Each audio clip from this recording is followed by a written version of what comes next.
Welcome back to Puff Piece Reviews. I'm Dante. I'm Chris. It's actually been a while since we made a video, since we've seen Fantastic Four. Yeah, it's been quite a while. But anyway, we're here to talk about Demon Slayer. The good, the bad, and the ugly. Let's light the embers.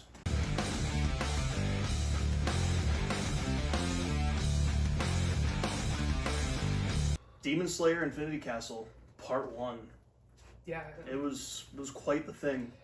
Yeah, I mean, I could finish the show just in time to watch it. Overall, the movie wasn't bad. There was a lot I liked, a lot I didn't like. I'm going to let you go first. The first thing is the start. It starts very much like how the Hashira training arc ends. You got awesome music, awesome combat sequences, everyone's falling down like they were in the show, and then it just kind of starts to slow down a little bit. We start getting introduced to some key characters, and there's a bit of a slow build-up going on. Yeah. But once that build-up reaches its climax, boy, is the animation pretty good. The animation combined with the soundtrack and the fight scenes carries the movie in my opinion. The fights were cool. I really enjoyed them. It's this, you would fight, get a backstory, and then you'd go back to the fight with a winner or a loser. And compared to certain backstories in the movie, some of them were a little not touched on enough. And I was like, okay. Yeah, cool. so like in the advertisements, it's obviously like Zenitsu has a grudge he's got to settle. And they did have a bit of an explanation for that.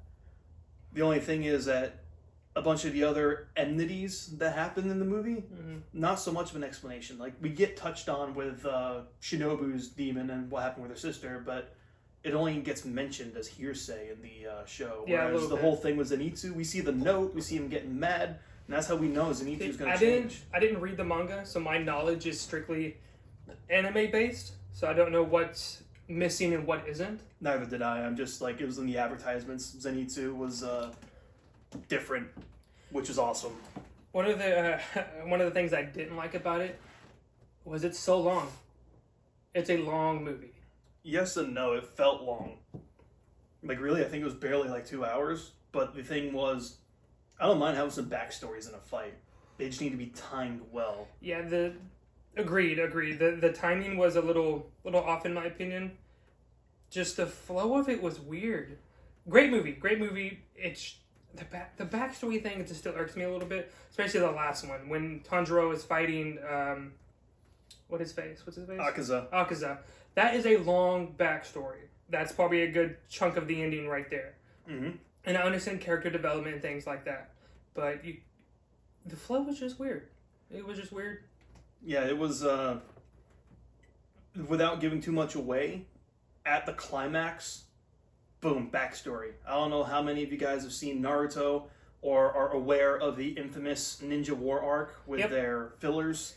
Yeah. It was almost exactly like that. Yeah. Like, you got the climax, then bam. Imagine starting the 5th Great Ninja War just to get 30 episodes of a backstory. Like Same feeling. Like what happened with Sakura. What happened with Sakura at the beginning when Naruto was away for a couple of years? Yep. Like, you should have explained that at the beginning of the season, not the series, not the end. Yeah, I mean, the fights. Okay, so the Infinite Castle. The concept of the castle alone is pretty cool, and I understand why they're making it multiple movies. I still wish for another season, not movies. Yeah, if they turn this into more of a season and kind of draw it out to give characters more time, I think it would have been better. This is like Harry Potter too, because a movie takes a lot longer to make than a season. Because there was a long wait between Demon Slayer, season 1 and season 2, but the wait between season 2 and season 3 wasn't as long. Like, it was less than by half. I mean, I don't know what's in the manga, and if this movie is actually following the manga, or if they had to take some out and put some in, kind of cram it to make it fit. It just felt off. I don't read the manga, but I do have some people I work with, and they're not ones to lie on the things that they love, and they say that it's pretty faithful to the manga. Okay.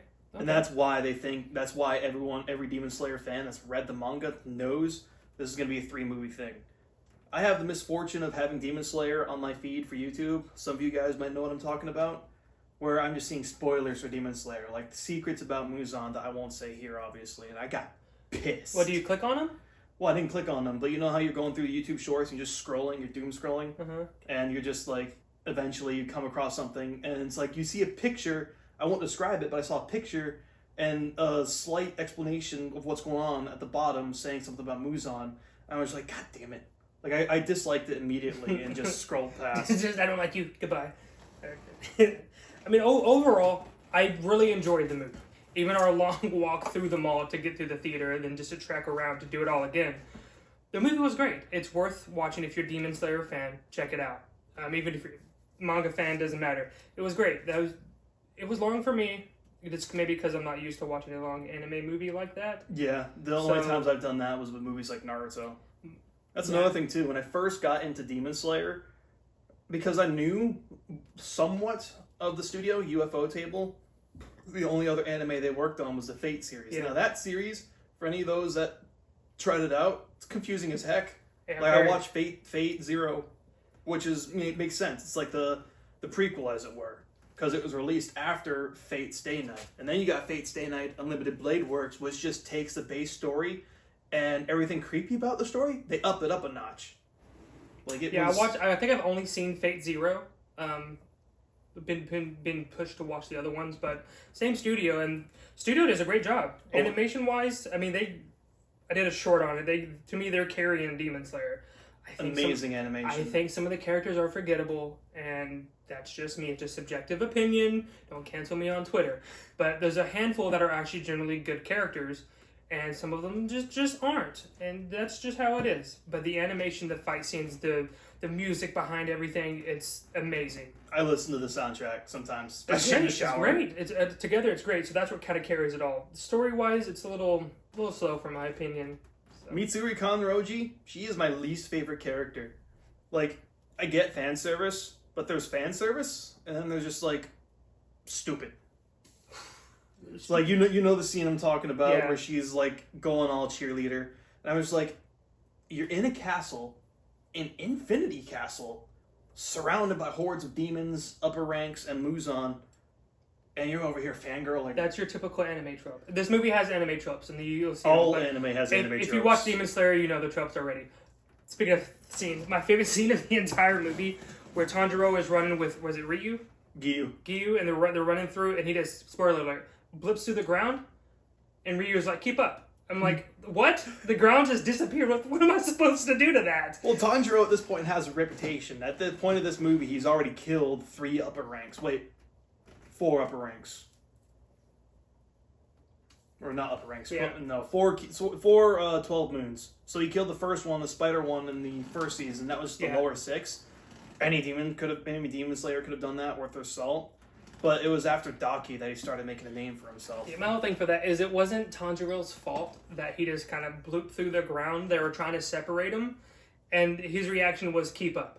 Excuse me, I'm in this massive castle, and the walls and floors just disappear. What am I supposed to do? What? He was also like one of those stereotypical tsunderes. Like, he says, yeah, keep up, but really what he means is, oh my god, are you alright? We didn't get that vibe. I guess. Because, I mean, he was like a child throwing a tantrum in the Hashira training arc. He was. That's another annoyance for me. I won't say what happened in the movie, but Tanjiro is basically Naruto. Yeah. For those of you guys that know Naruto, when Naruto's something, you can tell. It's a whole thing. So, like, Naruto, like, the big bad evil guy, not Kaguya, but Obito. Naruto gave one of his famous speeches, and boom, Obito's a good guy. Yeah. It's Naruto Jutsu, that's all it works. Obviously... I'll talk you to a good guy. Like, obviously something different happened in the movie, because I'm not going to give something like that away, but Tanjiro and Naruto are similar. In that regard. Not to get off track, but that doesn't work on Madara. Madara is the best character of the entire show. Anyway, what do you rate the movie? I give it 7 out of 10 puffs. If not for the fights, it would probably be a 6. I think I'd give it like a 6.5. Mostly because of the animation, the fight scenes, and the music combined. When the movie hits hard, it hits hard. But in the slow paces, it's just slow. And honestly, it really is. I love Demon Slayer. It's not one of my top 10s. I just feel like some of the character development just wasn't for me. But I enjoyed it for the fight scenes. So it was phenomenal. I loved it. It was some very good fight scenes. I don't know if you noticed, but that moment when the first fight started with Homegirl, like, we were in a theater and we were right there. But the moment the first strike happened, like, it was loud. It was loud. It was great. If you haven't checked it out and you're a Demon Slayer fan, I recommend it. Even from someone who isn't the biggest fan, it's worth watching. Go check it out. It really is.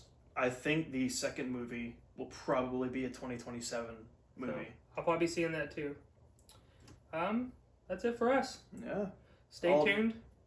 All done.